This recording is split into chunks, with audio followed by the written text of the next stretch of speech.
real life, this is the truth, this is the facts, and then the fantasy that's going on over here, you start to see that bleed through, and then you start to see it slowly break down and crumble.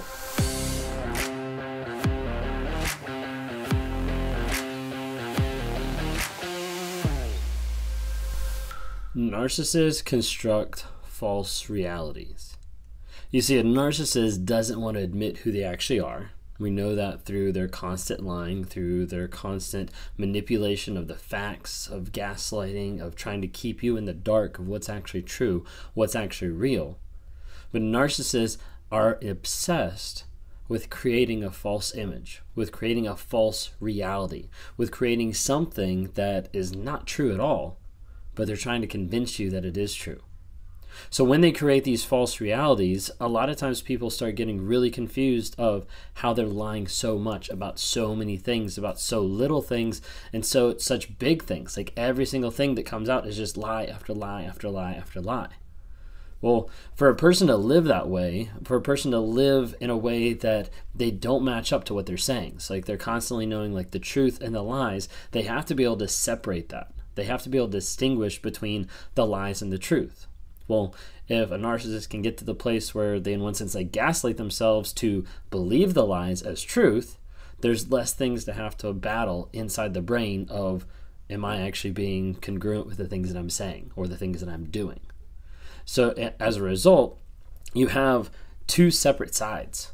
You have the reality, and then you have the fantasy or the fiction. And the narcissist will go back and forth from reality to fantasy, back and forth every single day, several times a day, multiple times a minute, like whatever it might be, they'll go back and forth between those two realities. This is how a lot of times they can disconnect or sometimes disassociate the two realities from each other. You might be wondering, like, how does this play out? Well, it plays out the majority of the time in like cheating relationships, where a narcissist will be in a marriage, will be in a relationship, and then she'll walk out the door and call up the next person. Or he'll go to lunch and he'll meet with someone else that's not his wife or not his spouse or whatever it might be.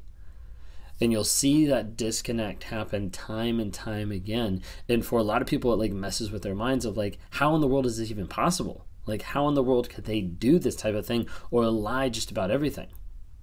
The thing is, with a narcissist, you need to get to the place where you believe that lie. And that's what they're looking for. They want to believe that lie. They want to believe the fantasy that they've created. So a lot of times they will try to look at it and view it from a place of truth. So stick with me for a second. If a narcissist, if I can stand in fantasy and believe that everything is 100% true, then anything that's happening in reality is just false. It's just a lie. If I can stay 100% in reality, then anything people are accusing me of in fantasy is just a lie. So the hardest thing with a narcissist is just the jump. It's really the gap between the two, the gap between reality and fantasy that they have to get across really fast, because you can't stay in that limbo mode. If you stay in that limbo mode, one, you get caught, and two, you start going crazy. You can't stay in that limbo mode. You have to get from one side to the other. So for the narcissist, they'll jump straight into the fantasy and they'll say, this is my reality. In this moment, that's why they live in the moment, in this moment, at this time, at this second, this is my reality. That means I can be truthful about everything in this reality, and I don't have to be truthful about stuff in that reality because that reality doesn't exist. They live oftentimes very much in the moment. Then they switch back. This is my reality. Now, there's tons of facets. There's tons of differences between the two realities. Like the fantasy reality, like they're the best person in the world. Like they're the hero. They're the awesome person. In the reality, you've got the person that's a victim, that they're being abused, that all this type of stuff is happening to them, so they have to escape to this reality. They have to go to a different reality because they can't own up to the facts that they're not being abused. They're not being manipulated or controlled or anything like that. What they are is they're dealing with someone who's trying to live in a healthy relationship with boundaries that's holding them accountable, and they can't handle that. So let's switch to this reality. That way we can focus on what we think is real, what we think is true, and live in a place where there's no regrets, no remorse, and everything's okay, because this reality is all by itself. So sometimes people will say, like, what about like the simple lies? Like, what about the lies that they don't even need to tell? A lot of times that comes just strictly out of habit. Like they'll be telling a lie and it becomes instinctual. It becomes a habit. It becomes a place where it's literally like a knee-jerk effect. Did you get this for lunch? No, I got this. When in reality, I did get that for lunch. But what happened was instantly my mind just goes, I'm gonna lie about that. And it becomes to a place that lying becomes easier, more simple, more easy to just say a lie than it is to actually own up and tell the truth, even if it's about something small. Because the big things are what a narcissist avoids to tell the truth. Because if they can avoid that, they can avoid that accountability, that shame, that guilt, that remorse, all that kind of stuff. They have to be able to avoid that as best they can because they can't be wrong. And as a result, they start attributing those feelings, those thoughts, those actions to every single lie out there. Of like, oh, I need to lie about the sandwich I had. Do they really? No. But they're still going to attach everything else that they already lied about. They're going to attach those feelings to that new lie, and they're just going to spit it out as fast as they can because they have to be able to avoid whatever confrontation, whatever questioning, whatever doubt that someone has about their character, about their reality, and get past it as quick as they can. Now, I was talking to somebody the other day, and he was mentioning, like, what about the lies that they lie about that they know that we're lying about? The whole, like, you know that they know that did they know that they know, like the whole thing going back and forth. Like this person, they lied about a certain thing. They lied about being vaccinated. Okay. However, the family saw the person get vaccinated. They have the vaccination card. They know that it's a legitimate thing that happened, but the person said it never even happened. Okay, one, that's gaslighting, okay, and two, lying. But the idea of like, why did they even lie about that when they know the truth is already out there? Another thought with this is, with those two realities, sometimes you get lies that happen that people know about that are just bleeding through from the other reality, from the fantasy to the reality. So let's say in this reality, that person is not vaccinated.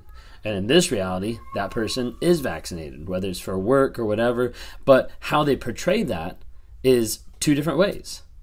And as a result, when they're in one side of the reality, they're lying because there's like a lie that's like bleeding over from the other side.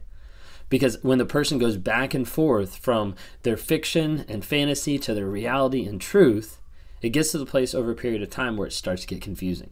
You start losing pieces of it. And oftentimes this is when people will say like, hey, this is one aspect of when the narcissist mask falls. It's when their truth starts to bleed through their fantasy.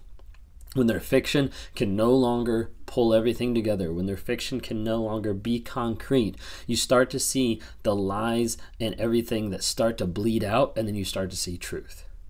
That a lot of times is those two realities that they're trying to have in their mind. The actual real life, this is the truth, this is the facts, and then the fantasy that's going on over here, you start to see that bleed through, and then you start to see it slowly break down and crumble.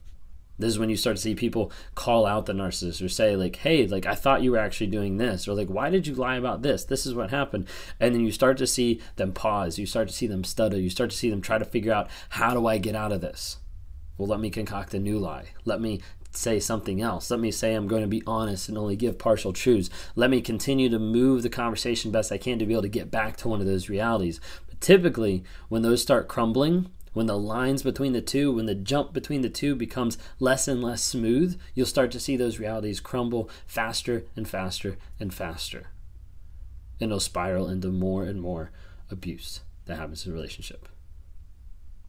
I hope that makes sense about lying. I'm not a psychologist. I'm not a counselor. I'm just a person with narcissism who's dealt with it for a long period of time, and I'm still going to be dealing with it for the rest of my life. And so that's why I'm in therapy, and that's why I'm on this platform to promote awareness, growth, healing, and change about the subject of narcissism and narcissistic abuse that happens. If that's something that you're interested in learning more about, would love to invite you into a community of narcissistic abuse survivors that are in a community on our app, which is the NARC app, Narcissistic Abuse Recovery Community.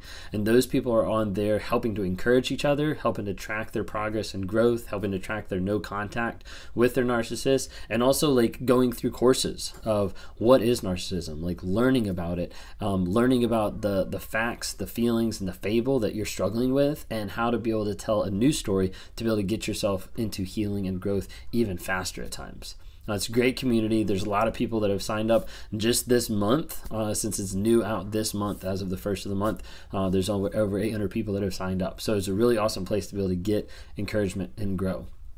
Also, if you want to meet one-on-one, whether you're a person with narcissistic tendencies or you're a person dealing with narcissistic abusive relationship and you're in that relationship trying to figure out how to get out, or you're out of that relationship and you're not sure what to do, please reach out. Please contact me. I would love to be able to talk to you, be able to have a one-on-one. We could sit down, try to walk through different things. One of the things I try to focus on is just that cognitive dissonance that you deal with on a day-to-day basis when the narcissist is screaming at you and then says they love you. And then you go home and you're like, wait a second, what am I actually doing? Like, what am I believing? Because that's the kind of stuff that builds that trauma bond over a period of time and locks you in as being their supply.